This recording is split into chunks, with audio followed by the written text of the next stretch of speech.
Transformation, जिसमें आज हम पढ़ेंगे interchange of affirmative and negative. तो एफर्मेटिव और नेगेटिव तो बच्चे जानते ही होंगे आप कि एफर्मेटिव क्या होता है और नेगेटिव क्या होता है।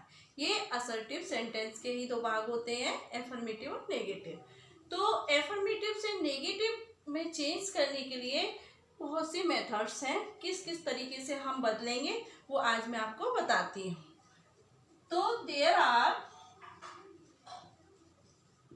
Many methods to change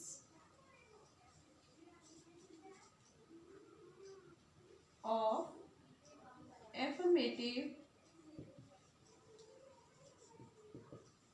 to negative।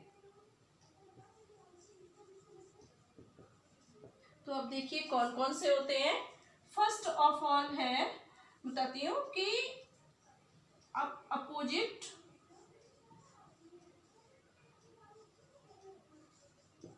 Word का यूज करके।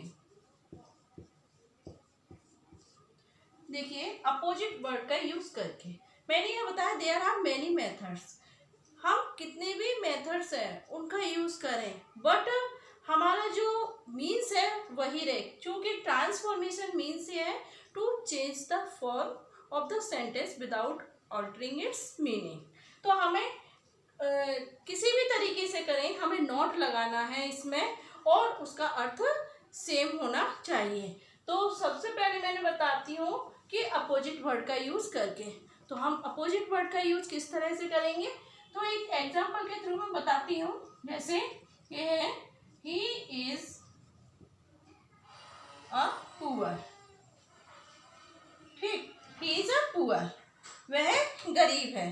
अब मैं इसको नेगेटिव में चेंज करती हूँ तो हम क्या बनाएंगे, पुअर। पुअर का जो एंटोनिम होता है वो होता है रिच। तो हम बोलेंगे he is not a rich, वह एक रिच नहीं है। आप देखिए हम अर्थ पढ़ते हैं वह गरीब है, वह रिच नहीं है, तो मीन्स हमारा सेम हो रहा है और हमारा वाक्य भी नेगेटिव हो रहा है। तो ये चीज क्लियर है हो रही है। अब दूसरा हम करते हैं degrees of comparison. Degrees of comparison में का यूज करके। अब देखिए डिग्रीज ऑफ कंपैरिजन का यूज किस तरह से करेंगे, क्योंकि मैंने जो डिग्रीज बताई थी आपके लिए, जो पिछली वीडियो में मैंने डिग्रीज ऑफ कंपैरिजन बताया था, इसमें जो फर्स्ट टाइप का बताया था जिसमें दो नाउन्स होते हैं, उसका पॉजिटिव और कंपैरेटिव भी बनता है। और जो जब वो बनाते हैं तो यदि पॉजिटिव डिग्री एफर्मेटिव में है तो उसका कंपैरेटिव बनाएंगे तो ऑटोमेटिकली ही ट्रांसफॉर्मेशन में उसका नेगेटिव हो जाता है। ठीक, और यदि वो कंपैरेटिव में है तो हम पॉजिटिव बनाएंगे तो उसे नेगेटिव में बनाएंगे, तो हमारा अर्थ बिल्कुल क्लियर आता है। तो एक उदाहरण देखते हैं हम। She is fatter than her sister. देखिए she is fatter than her sister. आप देखिए ये फैटर से हमें अच्छे से पता चल रहा है कि ये हमारी कंपैरेटिव डिग्री है। तो इसको अगर हम नेगेटिव में करेंगे तो हम इसे पॉजिटिव में बना देंगे और हमारा अर्थ सेम रहेगा और नेगेटिव का नेगेटिव हो जाएगा। जैसे अब हम पॉजिटिव में कैसे बनाएंगे, जो है नाउन है, इसके लिए हम इधर लाएंगे her sister. Her sister is not so fat as she. आप देखिए आप पढ़ते हैं कि वह अपनी बहन से ज्यादा मोटी है। तो उसकी बहन छोटी नहीं है जितनी कि वह है। तो अर्थ बिल्कुल हमारा सेम हो रहा है। तो ये दोनों हमें अच्छे से क्लियर हो रहा होगा। अब इसी तरह से हम थर्ड देखते हैं। ओनली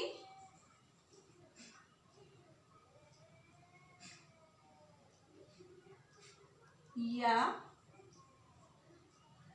एलोन के स्थान पर नन बट का यूज करके।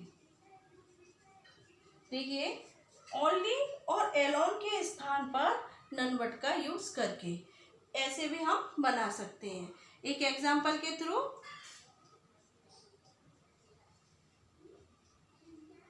Only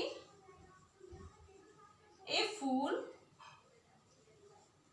can do this work. Only a fool can do this work. तो इस तरह के वाक्यों में हम क्या करते हैं कि कहीं भी हमारा ओनली या एलोन सेंटेंस में कहीं भी होता है, लेकिन नन वर्ड हम वाक्य के प्रारंभ में ही लगा देते हैं और ओनली और एलोन को हटा देते हैं और वाक्य सेम ऐसे ही हम उतार देते हैं। तो देखिए हम किस तरह बनाएंगे। नन बट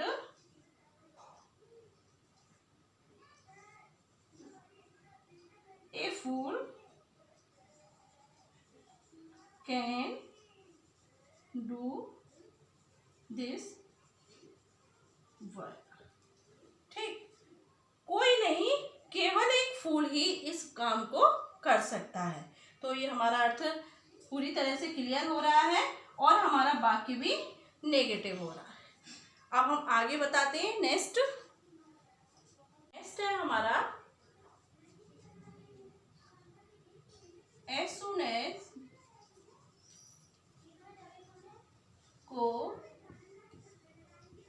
no sooner में चेंज करके। as soon as को no sooner में चेंज करके।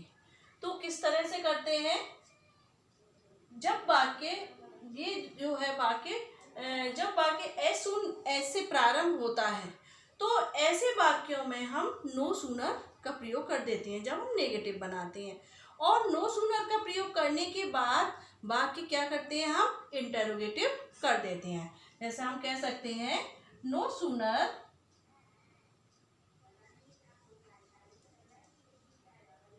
Plus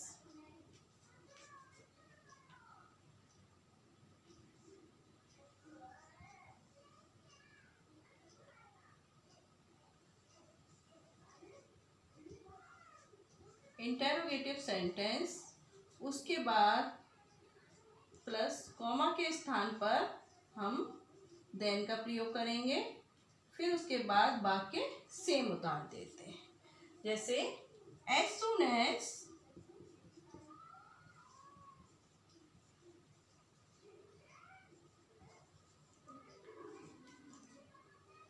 I saw the thief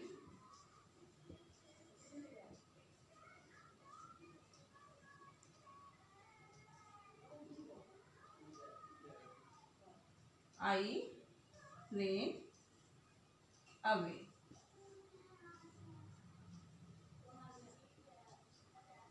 देखिए, जैसे ही मैंने चोर को देखा मैं भाग गया। तो देखिए यहाँ पर हम क्या करेंगे, as soon को हमने no sooner में चेंज किया। ठीक, अब हम देखेंगे इसमें बताया है कि इंटरोगेटिव सेंटेंस हम करते हैं। तो ये इंटरोगेटिव सेंटेंस हम कैसे पहचानेंगे कि हमारा ये क्या है, पास्ट का, पास्ट इंडेफिनिट का है। तो हम इसको हेल्पिंग वर्ब का यूज करेंगे तो क्या आएगा, डिड। ठीक, उसके बाद आई सी द थीफ। तो ये हमारा वाक्य क्या हुआ, ये हमारा वाक्य हो गया इंटरोगेटिव। अब कॉमा के स्थान पर हमने क्या किया, देन। फिर हम आगे का वाक्य सेम ऐसे ही उतार देते हैं, आई रेन अब। ठीक, यहाँ पर मैंने, वैसे बच्चे ज्यादातर no sooner did he learn कर लेते हैं, लेकिन मैंने यहाँ पर इंटेरोगेटिव क्यों बताया, क्योंकि पास्ट का तो होता है, कभी कभी इसमें हैड का भी यूज किया जाता है, इसलिए मैंने इंटेरोगेटिव बताया। जब इंटेरोगेटिव होगा तो अगर पास्ट परफेक्ट का होगा तो यहाँ पर हम हैड का यूज करेंगे, अब आपकी थर्ड फॉर्म आएगी, इसलिए बाकी जो है इंटेरोगेटिव का ही बनता है। ठीक, अब नेक्स्ट है हमारा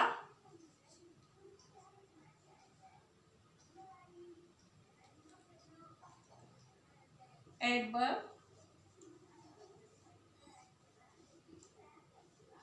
टू को रिमूव करके। रिमूव टू के यूज में भी हमने इसी चीज को पढ़ा है कि रिमूव टू, जब एडवर्ब टू के साथ इंफिनिटिव टू होता है तो बाकी जब हम रिमूव टू करते हैं तो बाकी हमारा नेगेटिव में हो जाता है। जैसे he is too weak to walk। देखिए ये हम पढ़ भी चुके हैं, इसलिए हमें कोई कठिनाई नहीं होगी इसमें बनाने में। देखिए he is too weak to walk। अब देखिए ये जो एडवर्ब टू दिया हुआ है और यहाँ पर इन्फिनिटिव टू है, तो जब हम रिमूव करेंगे इसके लिए, इसको जब हमें रिमूव करना होता है तो हम क्या करते हैं, ही इज और इसके स्थान पर क्या कर देते हैं, सो, ही इज सो वीक, और इसको हटाकर हम क्या कर देते हैं, दैट। जो हमने पहले जो रिमूव टू वाली एक्सरसाइज जो हमने बताई थी उसमें हमने बताया भी था, उसकी वीडियो भी बनाई है, तो आप देख सकते हैं। ये समझ में नहीं आए तो जैसे ये है, टू को हटाकर हमने सो किया और इस टू को हटा करके हम, क्योंकि हम इसको कॉम्प्लेक्स में चेंज करते हैं तो हम दैट का प्रयोग करेंगे, और दैट के बाद जो है हम जो है सब्जेक्ट का यूज करेंगे, और वो सब्जेक्ट कौन सा होगा, फर्स्ट क्लाउज का। जो फर्स्ट क्लाउज का सब्जेक्ट होगा उसका हम यूज करेंगे। अब ये यूज हो गया सब्जेक्ट, तो आए हुए सब्जेक्ट के अनुसार ही हम इसमें हेल्पिंग वर्ब का यूज करेंगे, और हेल्पिंग वर्ब कौन सी होगी, वो हमारी फर्स्ट क्लाउज की होगी। क्योंकि यदि ये प्रेजेंट में है तो हम कैन नॉट, और पास्ट में है तो हम कुड नॉट का प्रयोग करेंगे।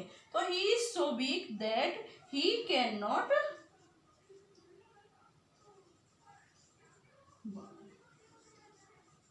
ठीक, मैं इसीलिए इसको ज़्यादा विस्तृत में नहीं बता रही हूँ क्योंकि आप इसको पढ़ चुके हैं, तो ये दोनों आपके लिए अच्छे से क्लियर हो रहे होंगे। आगे चलते हैं। आगे है डबल नेगेटिव या फेल टू का प्रयोग करके। अब देखिए डबल नेगेटिव फेल टू का प्रयोग हम कब करते हैं, जब अपोजिट वर्ड का यूज नहीं हो सकता। जिन वाक्यों में अपोजिट वर्ड जो होते हैं उनका हम यूज नहीं कर पाते हैं, और जो मैंने और सेंटेंसेस बताए थे उस कंडीशन में नहीं कर पाते हैं, तब वहाँ पर हम सब्जेक्ट के बाद हेल्पिंग वर्ब और उसके बाद नॉट फेल टू का यूज करते हैं। अब मैंने एक एग्जांपल से मैं आपको क्लियर करती हूँ। मैंने यहाँ पर आपके लिए जो helping verb not fail to बताया है, वो क्यों बताया है, क्योंकि वैसे मैं डिड नॉट फेल का ही बता देती, तो कभी कभी हम प्रेजेंट में भी यहाँ पर वाक्य प्रस्तुत कर देते हैं, तो इसलिए मैंने नॉट फेल हेल्पिंग वर्ब, जैसा वाक्य होगा उसी की हेल्पिंग वर्ब हम रखेंगे, इसलिए मैंने यहाँ पर ये आपके लिए फॉर्मूला बताया है। जैसे अब एक एग्जांपल देखते हैं, I saw the Taj yesterday। तो I saw the Taj yesterday। ठीक, तो इसका जो बनाएंगे हम, तो क्या बनाएंगे, आई, आप देखिए इसको हम सब्जेक्ट है और सब्जेक्ट के बाद हेल्पिंग वर्ब, अब पास्ट की है तो पास्ट की हेल्पिंग वर्ब क्या होती है, डिड। ठीक, फिर हम लगाएंगे not fail, not fail to see the Taj yesterday.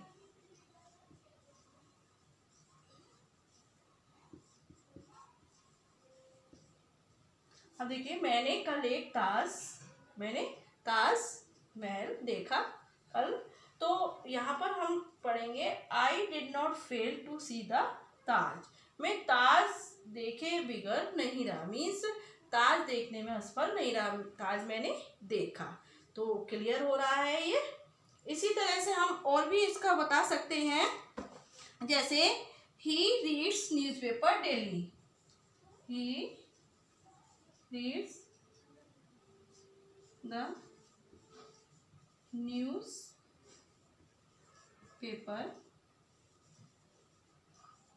daily। तो अब हम इसका नेगेटिव बनाएंगे, तो कैसे बनेगा? ये सिंपल प्रेजेंट है, तो हम रखेंगे ही डज। अब नॉट फेल आएगा, he does not fail to read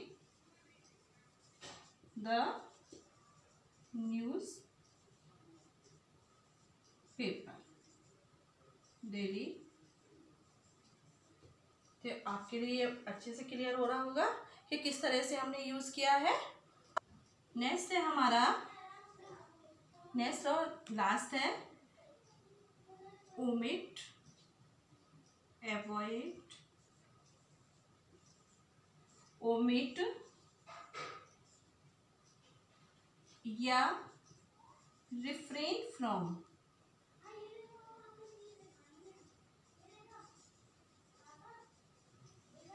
के स्थान पर डू नॉट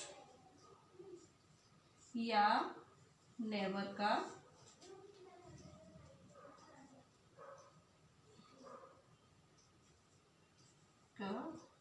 प्रयोग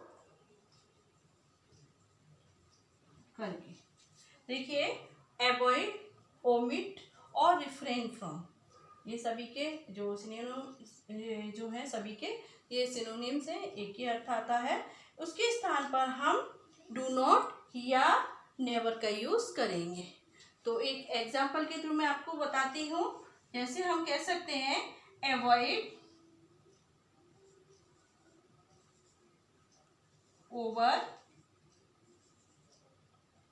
ईटिंग। ठीक, एवॉइड ओवर ईटिंग।